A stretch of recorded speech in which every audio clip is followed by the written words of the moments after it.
Don't miss out on important news. Our videos are being deleted. So if you don't want to be cut off from honest news, take a moment to sign up for our newsletter at newsletter.ntd.com so you don't lose access to NTD. Go to newsletter.ntd.com to sign up for our evening newsletter. The investigation into former New York Mayor Rudy Giuliani's dealings with Ukraine are underway. The Giulianis say it's political retaliation for their role in the Trump administration. NTD's Christina Kim spoke with Andrew Giuliani, the mayor's son, about the situation. Rudy Giuliani says the DOJ has invaded the attorney-client relationship and their search warrant was unjustified. That's after the agency raided his home and seized his electronic devices on Wednesday. Andrew Giuliani, the former mayor's son, condemned the investigation, saying it's purely political. And I believe my father will be completely vindicated of these, I think, politicized allegations against him. Authorities are reportedly looking into whether Giuliani violated the Foreign Agents Registration Act, or FARA. This would require Giuliani to register with the DOJ any foreign national he may represent. The former mayor told Fox he's never ever represented a foreign national and that the warrant is based on one failure to file for representing an official who he says he's never represented. We asked the younger Giuliani about this. And some legal experts are saying that if they didn't have the confidence that they would have enough evidence to bring this forth, they wouldn't have done so. So what do you have to say about that?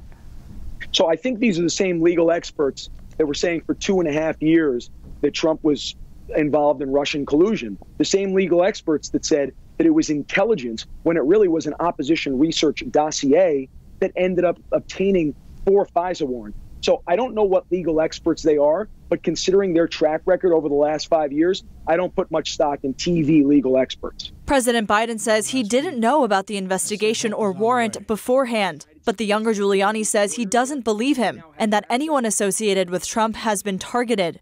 We also asked Giuliani about his potential gubernatorial run. You said that you might be running for governor of New York. Does this development with your father play any role in your decision? I think, if anything, it's actually made me consider it stronger, to be honest. I know what this is. This is an intimidation tactic. As I said before, it's not going to work. Giuliani says he'll announce whether he'll run for governor soon. Whether this investigation will hinder his ability to get votes, he doesn't know. But he says he's up for the challenge and believes most New Yorkers will see it for what it is, which he describes as the complete politicization of the Justice Department. Christina Kim, NTD News. Travel from India to the U.S. will be restricted. The White House confirmed that this will go into effect next Tuesday. NTD's Miguel Moreno has that story. India is still dealing with a colossal wave of COVID-19 infections. Nearly 390,000 new cases reported on Thursday. It's gotten to the point that now the White House says it'll restrict travel from India. White House Press Secretary Jen Psaki said the policy will be implemented in light of extraordinarily high COVID-19 caseloads and multiple variants circulating in India. Reports say non-U.S. citizens who've been to India within the last 14 days won't be allowed into the country. Those are the same guidelines applied to China and Iran, and they're expected to go into effect next Tuesday.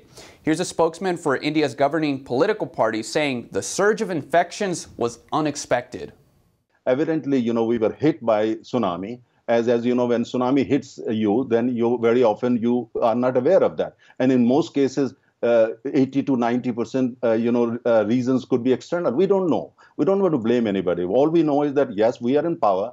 We are responsible. This happened. Our focus is how can we save lives and how can we make sure our people are protected. Now in Michigan, the state has tied its reopening to vaccinations.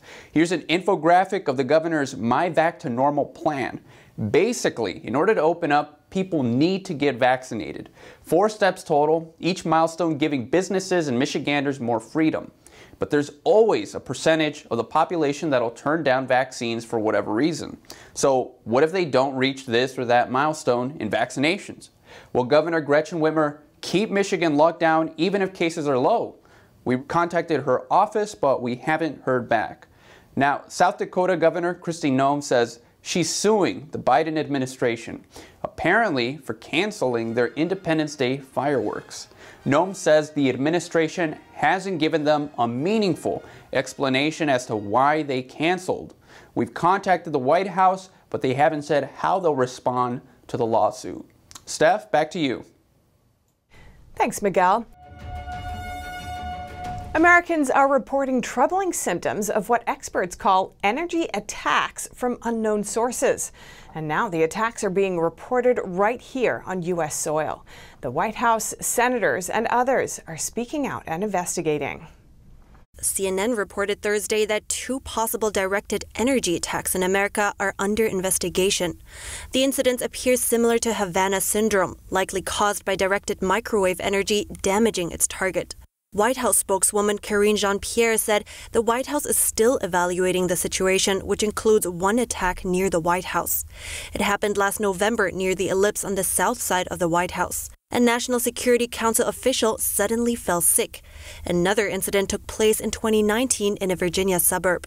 Back in 2016, a number of U.S. diplomats and CIA officials posted abroad, including in Cuba and China, began experiencing unexplained health problems. Symptoms of Havana syndrome include nausea, headache, memory loss, and dizziness.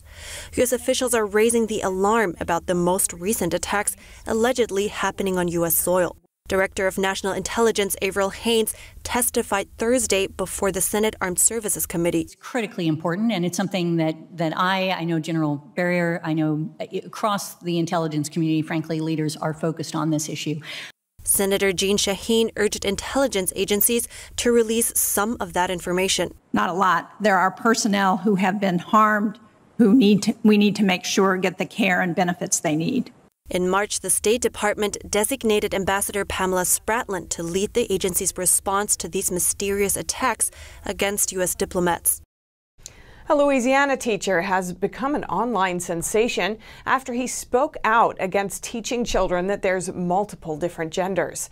The video of him taking up the issue with a local school board got nearly 10 million views online. We have an exclusive interview with him about what happened next. Jonathan Copel is a Spanish teacher in Louisiana, but he's now known online as the fed-up teacher against gender wokeism in schools.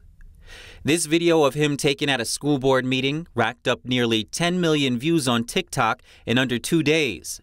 But now the video's been permanently taken down in the name of hate speech. Here's the video that went viral. We got kids that can't read and write, and then we're going to teach them incorrect grammar. I mean, it's ridiculous, okay? Who gave permission to talk about this? There's 2 genders. If you're born with a penis and you have testicles, that's just anatomy. You're a male. If you have a vagina and ovaries, you're a female. A man cannot menstruate. A man cannot lactate and breastfeed a child. You cannot give birth if you're a man. If you want to be an adult and do whatever you want with your life, I'm okay with that. Don't push this ideology on children. I'm not going to work in a district that's okay with that. Copel did not post the video, yet his personal TikTok account was also permanently suspended. When he appealed the ban, his account was reinstated, but the video is still deleted. Copel suspects the moves are an attempt to silence his views. NTD spoke with Copel about why he felt compelled to speak up. He said he doesn't mind what adults do, but that when it comes to teaching this ideology to children, it's a whole different matter. They are indoctrinating children to believe a lie. And it violates so many things, ethically, morally. And I just thought it was so disgusting. I said, you know what? I don't care what's happening in California. I live here in St. Tammany Parish, and we're not going to have that here. And so that. Copel says most people share his view, but that they're scared they're going to be canceled by society if they speak up. But Copel said Americans need to remember that elected officials, including school boards, work for the people, and that they can't make decisions without the input of those who voted for them. He hopes his bold action encourages others to do the same. You got 2 options, right? You start your own schools, you do homeschooling, private schools, right? You could do that, or you could do like what I did, show up in person and speak the truth and let the boards know that you're not okay with any of that. Copel says he's already receiving threats and that some people are trying to get him fired.